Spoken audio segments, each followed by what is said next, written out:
Hey everybody, we're going to finish up these notes. This is again just the second part of these 9.6 notes, translating and classifying conic sections. And we have one more set of, rules, if you want to call them, and then an example to work through. So classifying conics using their equations. You can classify any conic. Remember that the conics we've worked with are circles, ellipses, parabolas, hyperbolas.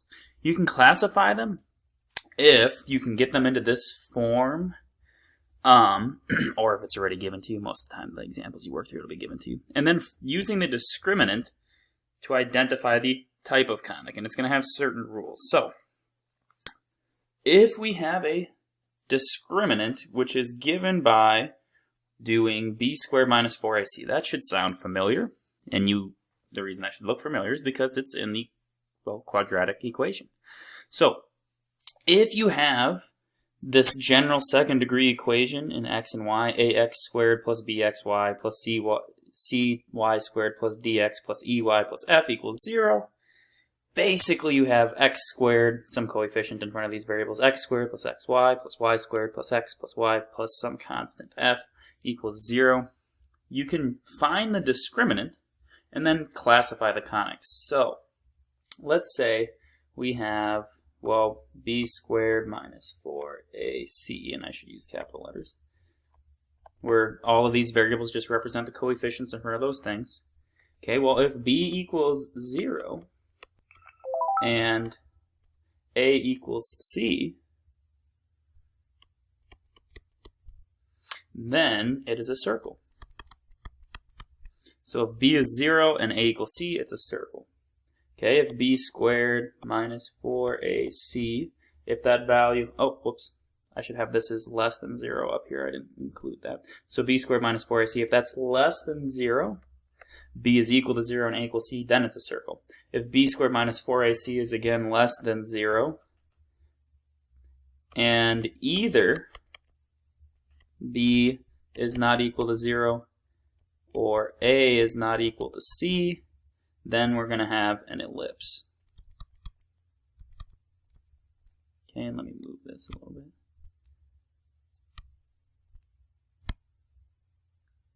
Okay, so the first case is if your discriminant is less than 0 and b is equal to 0 and a is equal to c, it's a circle. If your discriminant is less than 0 and either b is not equal to 0 or a is not equal to c, then it's an ellipse. If your discriminant, b squared minus 4 times a times c, is equal to 0, well, that one's the easiest one to recognize. It's going to be a parabola. And lastly, if your discriminant b squared minus 4ac is greater than 0, it's going to be a hyperbola. So the hyperbola and the parabola, those are pretty easy to recognize once you find that discriminant. The ellipse and circle are the ones that have a couple more cases you'll need to know. So, one last thing, if b equals 0, each axis of the conic is horizontal or vertical. So if b equals 0, each axis of the conic is horizontal or vertical. Okay. So we're going to move on to an example where we classify a conic using its discriminant. So you want to classify the conic that we have this equation, 4x squared plus y squared minus 8x minus 8 equals 0. Then we want to graph the equation. So, let's start by just rewriting that general second degree equation we had above. We want something in the form ax squared plus bxy plus cy squared plus dx plus ey plus f equals 0. There's a lot going on there. Ax squared plus bxy plus cy squared plus dx plus ey plus f equals 0. So let's identify our variables. Well, a is going to be, and do we need all the variables? We really just want the discriminant. So basically we need to find, b squared minus 4ac. So we need to identify our a, our c, and our b. And our a, that's just the coefficient in front of the single quadratic x squared, that quadratic term x squared. So a is going to be, in this case, the coefficient is 4. B is going to be what's in front of x and y. But what do you notice about b? Or what do you notice about x and y? You don't see an xy term, which implies that b has to be 0. And lastly, we have c, which is given in front of that that y term, that y squared term. And if you look here, you don't see anything in front of y squared, but that doesn't mean it's 0. Your coefficient is 1 there. So we know a is 4, b is 0, c equals 1. So our discriminant, b squared minus 4ac, is going to be, well, 0 squared minus 4 times a, which is 4, times c, which is 1. So basically this is just 0 minus 4 times 1, which is negative 16. Okay, now our discriminant, is it equal to 0? No. Is it greater than 0? No. It's less than 0. So, since b squared minus 4ac is less than 0, we know it's either going to be an ellipse or it's going to be a circle. Now, b is equal to 0, but for it to be a circle, we have to have b equal to 0 and a equal to c, given from that definition above. b has to equal 0 and a has to equal c. Well, the problem with that is b is 0, but is a equal to c? Well, a is 4, c is 1. So it's not going to be a circle, and we shouldn't just jump to the conclusion that it's an ellipse. We should double check. Either b cannot be 0, well, that case isn't true, or a cannot be c. Well, a is not equal to c, so we should really erase this. It's not because b equals 0. It should be since a is not equal to c, and our discriminant is less than 0, we know this is an ellipse. Alright, now this is where it's going to get a little tricky. We have 4x squared plus y squared minus 8x minus 8 equals 0. We want, our goal here is to graph this equation. And right now, it is in a form that is very unfamiliar to us when we're graphing things. We want to get it to a form that would be familiar.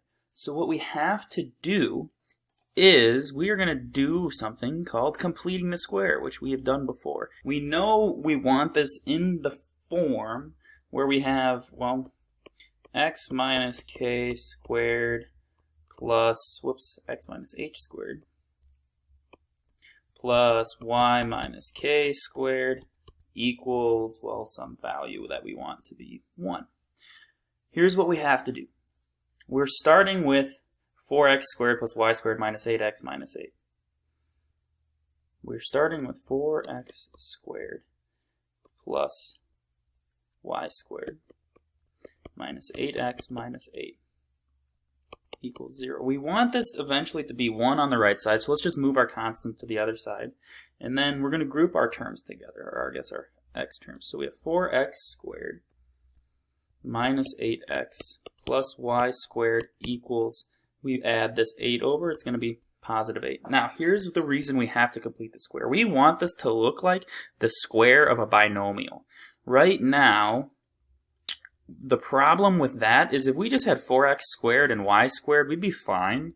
But we have this linear minus 8x, that linear term there, and that's the problem. So what we have to do is kind of get rid of that by completing the square. And what we're going to do is, if you remember, to complete the square, you need something. It doesn't always have to be an x, but it has to be like some quadratic term plus, well, some linear term, right? It's going to be some quadratic term plus some linear term. Okay, well right now we have 4x squared minus 8x. We have a quadratic term and a linear term, and we should notice that you can factor something out of here. You can factor out of 4 from there. So this is really the same as 4 times x squared minus 2x. And then we have plus y squared, and we still have that 8. And what we want to do is to complete the square. Remember that you take the coefficient of your linear term, like, I guess normally you would have ax squared plus bx. And to complete the square, you do b over 2, square that, and then you add it to the other side, and you add it to this side. So we're saying, well, we want to get this to be a trinomial by completing the square. So what we do is we do 4 times, and then we still have this x squared, and we still have this minus 2x. But then we're going to essentially add some term, which we're going to get by doing b over 2 squared. And then we're going to add that to the right side.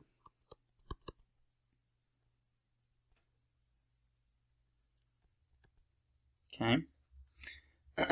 Now, I guess before we do that, I kind of want to explain what's going on here. The book does a weird step, and I want to do this in a different way. So remember that we're going to both add and subtract that term here. So really, we're doing 4 times x squared minus 2x plus something minus that same something, and that's going to be equal to 8. So what is that something going to be? Well, that something is going to be b over 2 squared. Well, our b term is negative 2. Negative 2 divided by 2.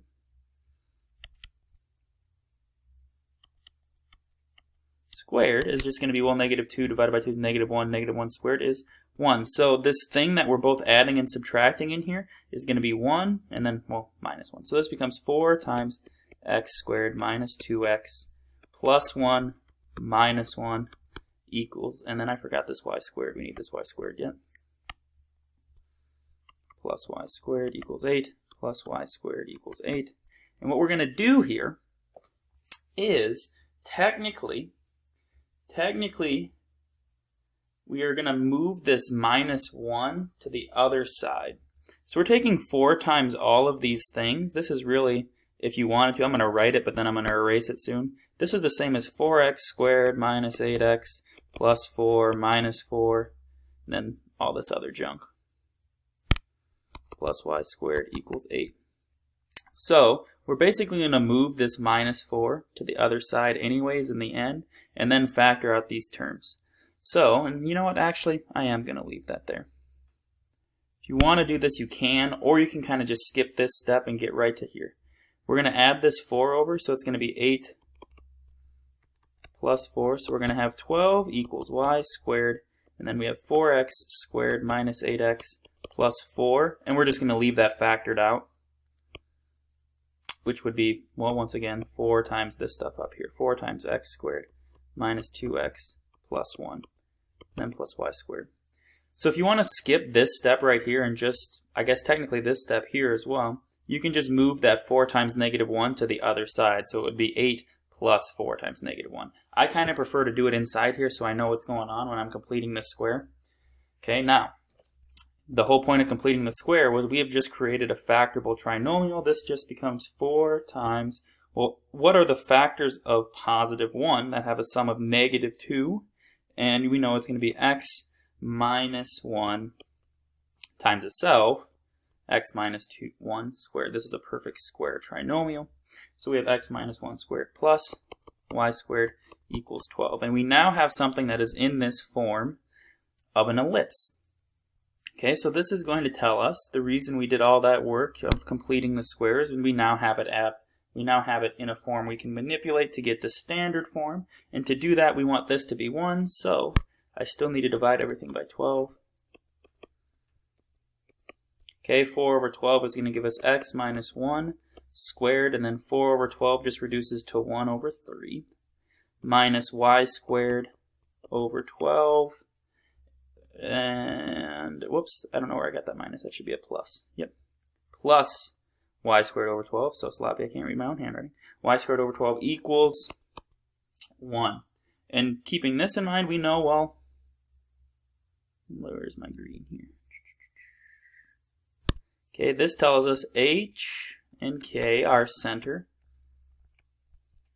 is going to be, well, our h value is 1, and you don't see a k value because, well, it's 0. So our center is going to be 1 and 0. Let's go up to that graph and plot that. Our center of this ellipse is going to be 1 and 0 right here. All right, okay. Well, from here, we also know that our a term is whichever, our a squared is the larger value in the denominator when we're working with an ellipse. So this tells us a squared equals 12, which implies a equals the root of 12, which is, well, 2 root 3.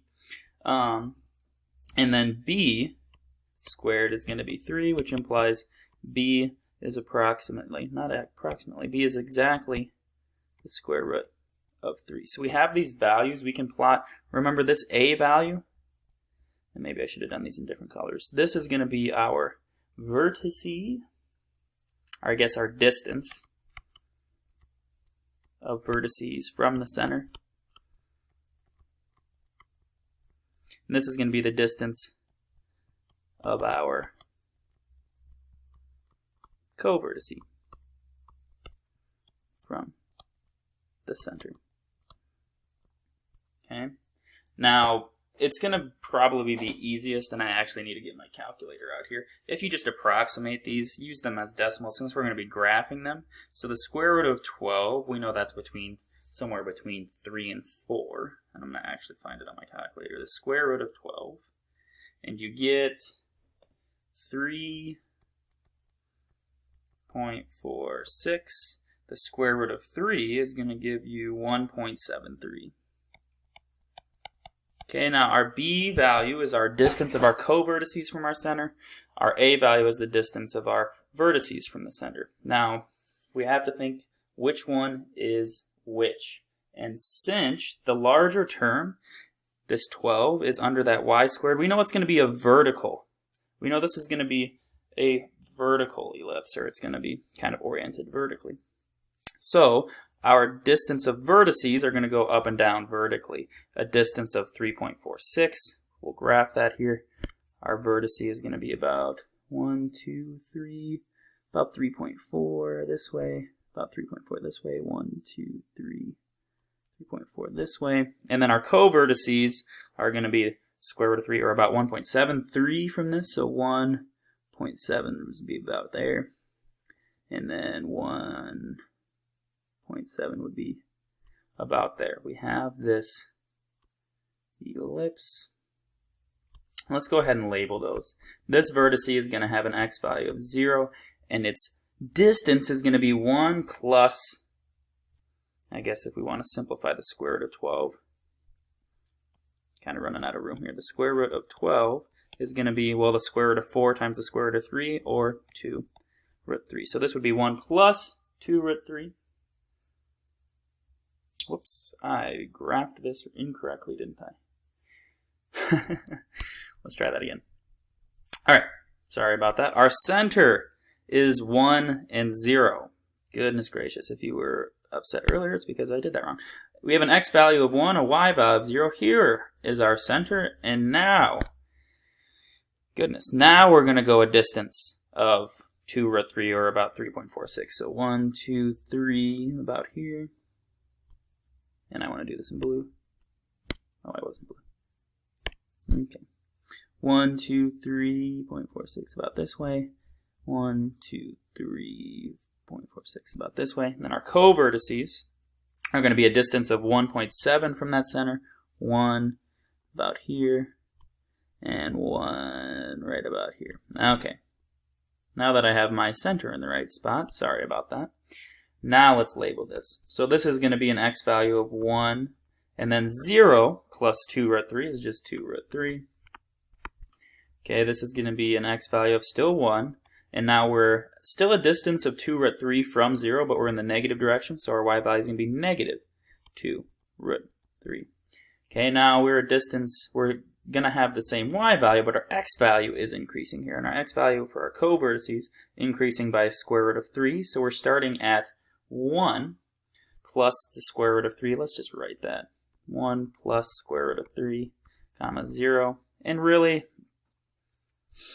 that seems like a weird thing to do. Kind of is a weird thing to do. Maybe just write the decimal approximation. So let's just go. This would be about 2.73, comma 0.